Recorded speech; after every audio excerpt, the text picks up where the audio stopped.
Hey there, how there, ho there, Shift Cutter Diamond. Welcome you to yet another Cutter Top 10 video. And today we are going to be looking at the top 10 players from a started junior hockey team and ending the junior hockey block. That's right. It's this team. Kitchener! That's right. The top 10 people to make me say the words Kitchener. Whenever I reference them in Stone Cold Hockey, I have to yell out Kitchener and all that. So let's look at the top 10 Kitchener Rangers based off of their NHL prowess as well, like the NHL, OHL/NHL. All right, number 10 is a great right winger who played in the 1980s and 90s in the NHL, was known for his tenacious battles with Minnesota, Washington, Montreal, um, and probably one or two teams I'm missing. This guy was a star and played on the 93 Montreal Canadiens, the last time a Canadian team, as of this taping, got the Stanley Cup. His name is Double B, Brian Bellows. So Brian Bellows was a great right winger who had to score. Also on the 93 team and not on this list is Gilbert Dion. You know, Marcel Dion's younger brother, despite the fact that Marcel was out of the league by 1993 when his brother made the league. But yeah, Gilbert Dion was a member of the 1990 Kitchener Rangers that were oh so close to the Stanley Cup, to the Memorial Cup finals. In the Memorial Cup, but lost to Oshawa in the finals. Thanks a lot, Eric Lindros. Anyway, number 9 is a goalie who used to play for the Columbus Blue Jackets and the Philadelphia Flyers, and who was basically the best goalie, Kitchener Rangers goalie to be in the NHL in years. I mean, Mike Torquia only played one game in the NHL and didn't do so well. I would put him on the list. But anyway, we needed a goalie, and this was the goalie. His name is Steve Mason. And Steve Mason did something that no Kitchener Ranger goalie ever did, was win the Calder for NHL Rookie of the Year, as Columbus really liked Steve Mason and thought he was going to be good. And then they traded him to Philadelphia, and he became an on-again goalie, especially with giving up that goal to the Devils. And it was just like unreal. He went downhill from there. Boom. Anyway, number 8 on the list is a star for the Buffalo Sabres, and I think he played for Vegas. I can't remember, but yeah, this guy was pretty good. I wish he was a Toronto Maple Leaf, but he was close to being one, but nope, he wasn't. This guy was a star for the 2003 Memorial Cup winning Kitchener Rangers, the greatest moment in Kitchener Rangers history, starting in 1982. But the fact of the matter is that this guy looked pretty good. He helped Kitchener in scoring and got them to the 2003 Memorial Cup. And don't worry, he's not the only 2003 Kitchener Ranger on this list. But yeah, they won the Memorial Cup for the junior championship. His playmaking and leadership were key to success, and he went on to play for Buffalo among other teams. His name, Derek Roy, not Waugh, Roy, number 9 on your programs. It's the jersey I really want in my life. Even Peter Canko, but like Derek Roy was still an icon.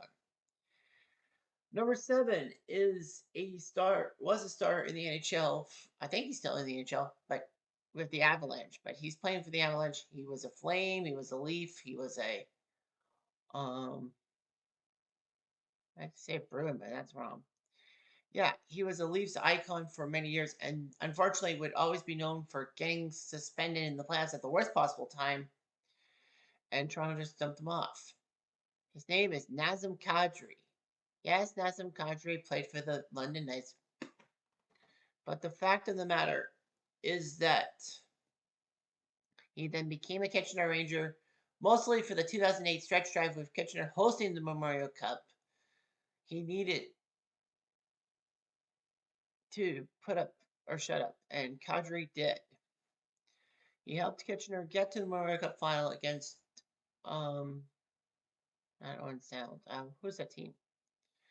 The Spokane, and lost to Spokane, pissing me off because American team like Dustin Tokarski screwed me over. But yeah, Nazem Kadri was a fantastic player for the Kitchener Rangers, and that was all there was to it. So Kadri knew how to play. Unfortunately, as I said, playoff suspensions really ruined his tenure with the Leafs and all that. Number 6 is Gaby Landeskog. Well, I would say Colorado Avalanche captain, youngest captain for a while, and injury prone, and he did win the Stanley Cup as a captain of the Colorado Avalanche. I mean, how many Kitchener Rangers were captains of championship teams and all that? But yeah, that's kind of huge and all that. So that's really big. But the fact of the matter is that he also was a strong player and all that. Played for the Avalanche. His name is Gabe Landeskog, as I said. He had skill and physicality, and was the first European captain of the Kitchener Rangers, and then he won the cup. So that's very intelligent. Number 5 is Mikey Richards.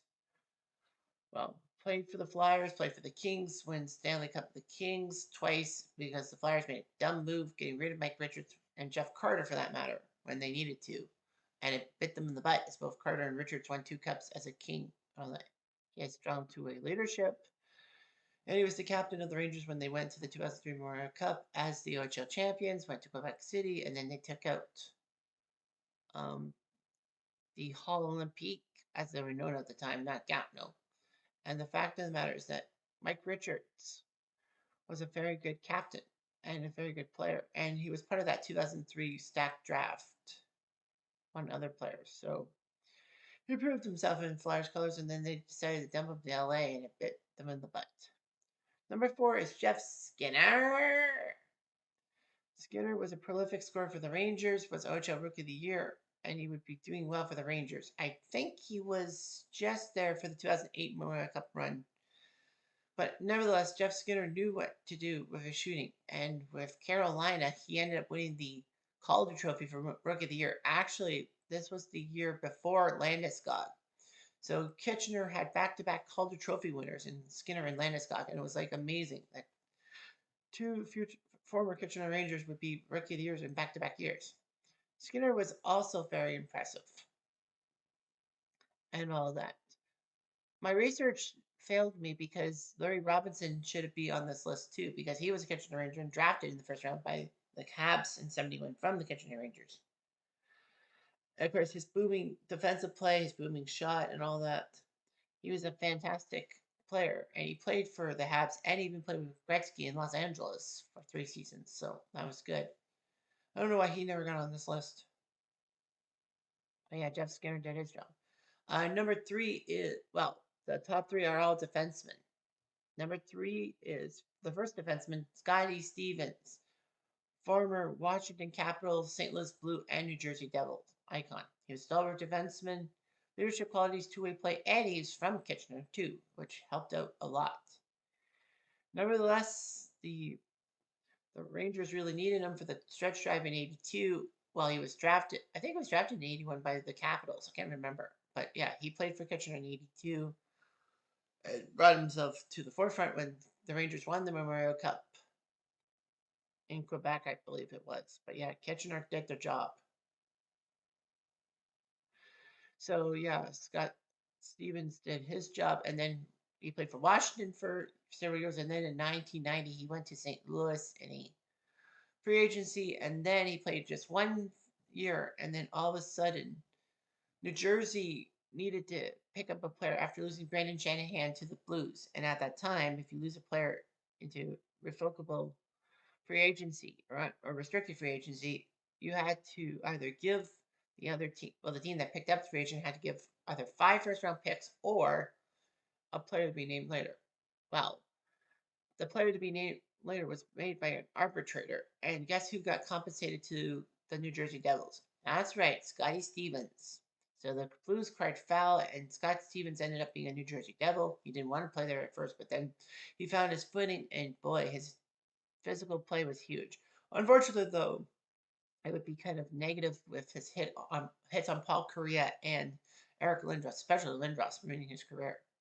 Well, yeah, Scott Stevens was just a devil by luck, and he made the Devils his own playground. Number 2 is the booming shot of Al MacInnis from Nova Scotia. It was weird how the Kitchener Rangers got players from the Maritimes, but The weird thing about the Maritimes is they didn't have a major junior team. The Quebec League, the closest geographically to them, didn't really have like a league for people from Nova Scotia or Newfoundland or New Brunswick or PEI to play in. So they had to find their own way. They had to go in the mainland, if you will. And then the Rangers swooped up Al McInnes. He was part of the '82 team that won the Stanley Cup, and then, the Memorial Cup. And then with Calgary, he got drafted by Calgary. He was a Flames icon, winning the 1989 Stanley Cup as a Flame. And then in '94, he went to, I think it was traded to St. Louis. And he made St. Louis his own playground. He had the booming shots, a couple times breaking glass. He was pretty good and all that. And finally, the number one Kitchener Ranger of all time has to be Paul Coffey. Paul Coffey would only play half a season as a Kitchener Ranger, but you know what? It was enough. I mean, Coffey was a great player, and you know, Sault Ste. Marie traded him to Kitchener, I think, because they needed to find something, and Kitchener was making a playoff run. So Coffey ended up being Kitchener Ranger, and then drafted from the Rangers by the Edmonton Oilers in the 1980 draft. I think eighth overall, if I'm not mistaken. The fact of the matter is that Paul Coffey went on to play for many teams. I mean, the last few years he was just passed around like a tissue, but he was great. Edmonton needed a great defenseman who could score, and he did. He broke Bobby Orr's record for goals in a season by defenseman in 1986. And then, unfortunately, contract problems would make him head to Pittsburgh in a trade for Marty McSorley, if I'm not mistaken, and Craig Simpson. So he would be a Pittsburgh Penguin wearing double 7, because I think the 7 was taken in Pittsburgh. But anyway, 77 worked his way. He got his 1,000th point as a member of the Penguins in the 1991 season, in which he won the Stanley Cup, and then he won the Cup again in '92. And then he went on his way to Los Angeles. No, sorry, in '92 he went to Los Angeles, but he did not win the Stanley Cup that year. He went to LA, and then he went to Detroit, trying to help him out in '94 in that season of woe when they lost the first round to the Sharks of all teams. And then '95 when they got to the finals, but they fell to the Flyers. Really, the Flyers? Coffee would be passed around to like Hartford, Boston, and Carolina at the end of his career, which was sad. But Paul Coffey still had the wheels and almost got to the 2000s in his career. So what can he do? So anyway, yeah, Paul Coffey is the greatest Kitchener Ranger around. I would say Larry Robinson technically because of all the Stanley Cups he's won, and that's the truth. Anyway, I'm Jeff Diamond. Adieu.